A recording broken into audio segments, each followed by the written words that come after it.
Ma'am, I had a Good question. morning once again to everyone and a very warm welcome back. So we started by catching up. How was your term break? And once again, yes, yesterday Ganesh Chaturthi ended. So Ganesh ji was here for 11 days. He went back to his home and now we Bengalis are preparing for Durga Puja. So Ganesh ji is going to come back with his entire family. But before that, you people are all going to go ahead with your term 2 syllabus. Next 3 months, lots of festivals till December, till Christmas and New Year. So one by one, you will be doing all, you will be enjoying also, but studies must go on as well. So as I have already discussed with you that I first thought we will start with Mughals, but since when I checked your papers also and we were discussing, I was discussing with Lopa ma'am, so we decided that we need to give you a revision of constitution. And since you are doing constitution, completing civics, doing the next chapter in relation will be a better thing so that you are over with. Yes, ma'am. It will be better, ma'am. And then we can go back to history. So in history, Yes, ma'am. children, Because we started the civics, so as we should end yes, it, ma'am. we ended civics term 1 with civics. So let's start with civics and then we can Ma'am. once again go back to the Mughal era. Ma'am, Yes, saying of Mughals, ma'am, saying of Mughals, I want to say something. Mughal empire after Akbar. So when Akbar was seeing that he has become too old and he cannot continue his empire for much He long. wanted he to be his grandson. So he thought to give it to his grandson. He thought to give it to his grandson, but then Jahangir was jealous, his son. So what later happened? We will do this part when it was Jahangir against the was not happy. When we come to Shahjahan, Mughals, so we will do Shahjahan happened that when he we come to blinded his son. we will do this Jahangir part. blinded his son. Even With Shah his Jahan was sword. not Jahangir's first choice. Shah Jahan was not Jahangir's first choice. So let's hold on to Mughals discussion. We will do that when we go to that. So this term, more or less, the syllabus, see children, we don't know whether you will be able to give your final exams or not. Okay. So for term 2, what you will learn in civics is something called fundamental rights and directive principles of state policy. So these are Yes, two ma'am. things: fundamental rights and directive principles of state policy. This chapter will be the new chapter in civics. In history, of course, the Mughal era, mainly focusing on the greater Mughal. Ma'am, what term is For civics? term 2. For term Yes, 2 in civics, you people are doing fundamental rights and directive principles of state policy. Directive principles of state policy and fundamental rights. And in history, definitely the Mughal era is fully there. And along with the Mughal era, you have a chapter called the composite culture. So Mughal era is it's a big thing. It's divided into 2 parts. First is up to Akbar and then after Akbar, the king. So you are mainly doing the Mughals, the greater Mughals. So we will be learning up to Aurangzeb in detail, about the rulers up to Aurangzeb in detail. After Aurangzeb, we will not be focusing on any particular ruler, but we will see how eventually the Mughal rule declined. Touching upon a little bit up towards the end, what happened, how after Aurangzeb it declined, we will do that. And then we will learn this topic called composite culture. So in composite culture, children, you people will be learning about the, the changes that came over in India's language, our, songs, music, language, art and architecture. You already know certain things. So the various changes that came over, and along with those changes, in India, now there were two things that were going on simultaneously. One is called, the bhakti culture, which mainly related to Hinduism. When few people you already know about that, like Sri Chaitanya Mahaprabhu, who all brought a great change in society. And one side, if it was the bhakti culture, the other side, it was the Sufi culture. And the Sufi culture took a great impetus in India, and it was going ahead. And the Sufis were composing songs and dohas like Sant Kabir and all, they were there. So you will be doing about them. This basically relates that for such a long rule of the first the Delhi Sultanate, then the Mughals, what changes came over in India, and why composite? Why do we call it composite? So this part you have mainly in history. Now, if you have your exams, then whether you will be having any topic from term 1 or not, that we will inform you before the exams only. But for now, telling this will not be possible, because we don't know how we are going to assess you, whether it will be short tests or it will be at least, if it is 80 marks, we sometimes have revision chapters. But if it is for maybe 40 marks, then maybe we may not have. So if any revision chapter will be there or not, in case you have a summative at the end, that we will inform you well beforehand, so that you can prepare accordingly. Did I make myself clear? Yes, ma'am. So, ma'am, it Yes, is ma'am. summative one, ma'am. In Summative history, it is 2. summative 1. No. Yes, No. ma'am. Okay, ma'am. You Okay, didn't ma'am. have summative, but you had your exams throughout the session. So your exam, you Yes, will ma'am. get your marks for that. The marks will be sent to you. Now, summative 2 means the second part, the summative 2 that takes place. Usually it is of 80 marks, and you have 25 small tests. But again, we don't know regarding the situation what will happen. So if any exam is taken, or even if it is not 80 marks, even if it is 40 marks or so, so what are the final topics for that I will tell you. But I just now what I told you are the new topics which we will do in term 2. So starting with civics. Now, while correcting your papers, few areas I found children are a little, means very frequently, most children lost marks in civics part. More than your section, I found these quite a few errors in section B also. So I will say this. Let's start with, once again, clearing the concept of the constitution. Children, understand this. Firstly, constitution C, always in caps. So India was being, India was earlier a monarchy, earlier ruled by kings or queens. Next, India, came under the rule of the British government.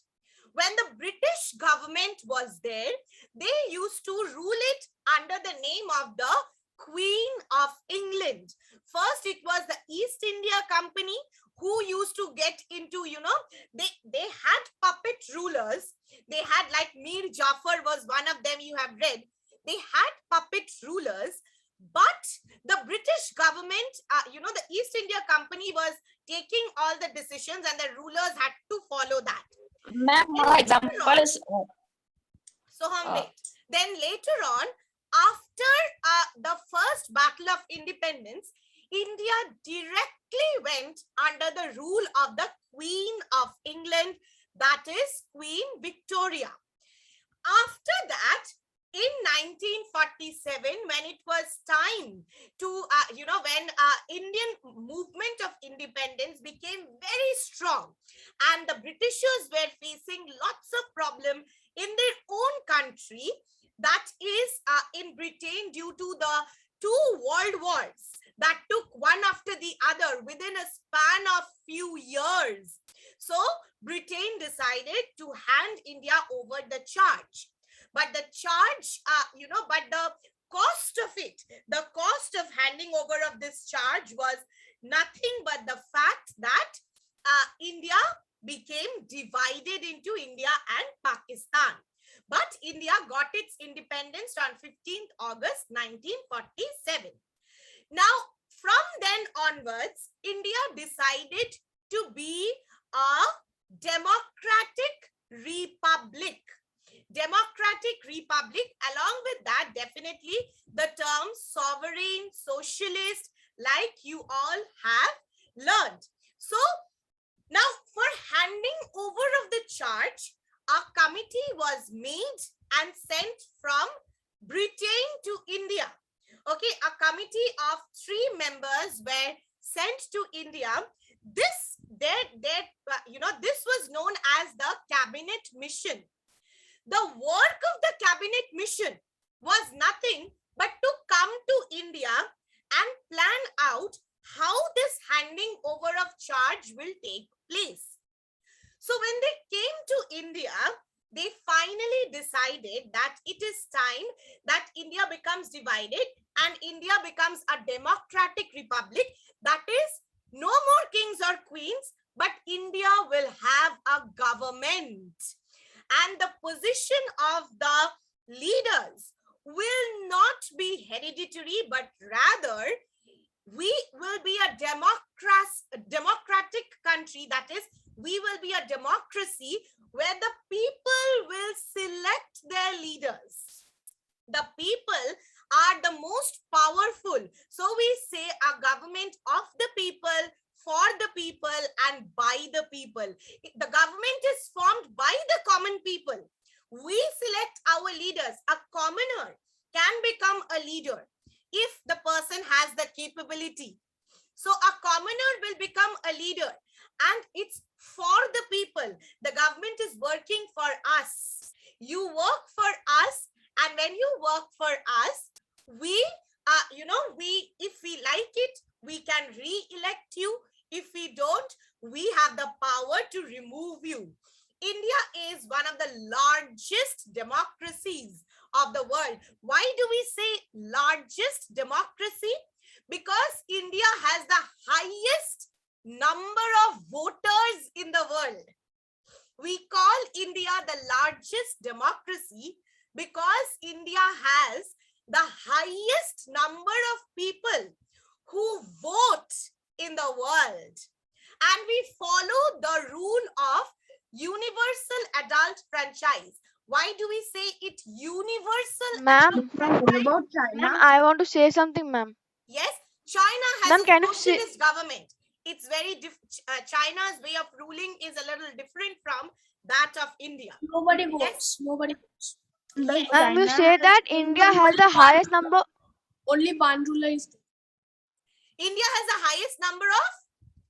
People, ma'am, then what you said, ma'am, actually I want to write it, ma'am, I said because it India is has needed. India is called the largest democracy because Yes, India ma'am. has the highest number of voter Okay, ma'am. voters, those who gives votes, because Yes, ma'am. our population, and we follow universal adult franchise. What is this Oh, okay, ma'am. universal adult franchise? The world, you are hearing about COVID and everything. From every time you are hearing about United Nations, UN. United China Nations is the not body- actually a democracy. Yes, United Nations is the body that is responsible for maintaining world peace and holding all the nations of the world together. All such responsibilities they have. So the UN, 18 years universally is taken as the age when a person becomes an adult. Universally, 18 years and above, a person is Ma'am, called why an adult. 18? 18, Ma'am, why 18? 18, the age has been looked Because at that time we get matured. At that time we get so, matured. after But a long earlier it was study 21. and, At that time we things, finished it was school. found out that this is an age when you can be given the responsibility, when a person can take up his or her own responsibility independently, because still at least 18 years basic school education, your basic forming years, grounding, you know, the ones, the years when you are getting education, when after 18 you can work, you can support yourself. So there are reasons, Monica, this is lot a of system. studies and researches and reasons. So 18 years and above can vote. So we follow Yes, that, ma'am. Rules is rules. that 18 years, And we also get we, matured. yeah, we everybody after 18 you can make your But own earlier it was voter card 21. and vote. Now the constitution of India, once again I'm saying C capital, all these must be in capital. The constitution of India is partly rigid, partly flexible, like I had told you. The preamble is the introduction. It contains the ideals. Ideals means when India became independent, the constitution was written down. This constitution, now the constitution was a very big group. Like you are a class of 37 students. Now suppose I want to organize maybe a classroom program. Okay, a program in your class. Now what do I do? This big group of 37, I divided into small groups. Small groups of 7, 8 students each. One group takes charge of food, one group of decorating the soft boards, one group of finalizing the programs, and there is one group which is like maybe the 4 house captains. They are they form one team, and they are, all the other groups report to the 4 house captains. Now, whatever plans the other groups have done, the house captains makes changes and says, okay, we can keep this, or we need to change this. Like this, they finalize your plan and Addition and present it alteration. to the class teacher. This is Addition and exactly what alteration. happened. Now, the big constituent assembly that was formed on the suggestion of the cabinet mission. The cabinet mission said that a constituent assembly should be formed, and this constituent assembly will make the Constitution of India. Cabinet mission gave this proposal. That is, the Britishers who came to India, they gave this proposal. Now, thus the constituent assembly was formed. It was divided into small groups, and the drafting committee was the main group. All the committees submitted their reports to the They were drafting the committee. house captain. Yeah, they made the changes and prepared the final constitution. Now, this constitution, as I said, the preamble is fixed. You cannot change the preamble. But based on what is the ideals of the preamble, the nature of the state that is described, the rest of the constitution is made, which has our laws. Now, the constitution is further divided into smaller parts. Among these, there are 2 parts that you are going to do now. One very, very important part of the constitution, which is part 3. The third part of the constitution gives, now we are talking about democratic, republic, all this, of the people, for the people. So how do we ensure that the government is formed by the people and it is working for the people, and we are a democracy? So for that, the people of India are given certain rights. They have certain basic rights. So part 3 of the constitution is the fundamental rights. And part 4 of the constitution is something called the directive principles of state policy. The directive principles of state policy is, they are not rights for the people. The directive principles of state policy does not deal with the people of the country, but these directives are for the government. Directions Have you what? Somebody is giving you directions that you should do this, you shouldn't do that. Haven't you heard of this? That, somebody giving you, you should be doing this. Your parents Yes, ma'am. gives you directions. But it does not give any rights. It just gives some directions. Right. Now, directive principles is mainly for the government of India. These are directions, like guidelines. They are the other words that you can use for this, very appropriate, is guidelines. The government of India keeps in mind these guidelines for framing the laws. When they frame the laws, when the laws are made, when any new law is made, they have to make sure that, they have to follow these directive principles. No, these directive principles are not enforceable by law. If a government decides not to follow something or make a change, they can, depending on the situation. But still, these guidelines are very, very important for the government to follow. So, directive Yes, ma'am. To make a principles law. part 4, that is for the government, while fundamental rights part 3, that is for us. The fundamental rights are a big, big proof that India is a democracy. The fundamental rights brings up the democratic nature of our state, because the fundamental rights are rights of every citizen of India. They are rights given to every citizen of India. And if somebody takes it away from you forcefully, you can always go to the court and seek the help of the, judge and complain. It is enforceable by law. So what are the fundamental rights? One is right to equality. Then you have right to freedom. Then you have right against exploitation. Then you have right to freedom of religion. Then you have cultural and educational rights. And Yes, ma'am. the last one, I have a which is, question. which makes sure all the other rights are not violated, where Yes. there is no violation of fundamental rights. That is right to constitutional remedies. Okay, Yes, so ma'am. next, Can you see the chat? what? Can you see the chat? Can I see the chat? Yes, I can see I have the chat. written a question. Ma'am, can we only remove a chief minister, or we can? No, prime minister can also be removed. Prime minister, there is something called impeachment. So there is a vote in Lok Sabha. So if the party which is in power, it loses majority of the vote, it does not get majority of the vote of the members of the Lok Sabha, then there is a process of removal. When if You got in my between, point. that is within 5 years. After 5 years, you vote in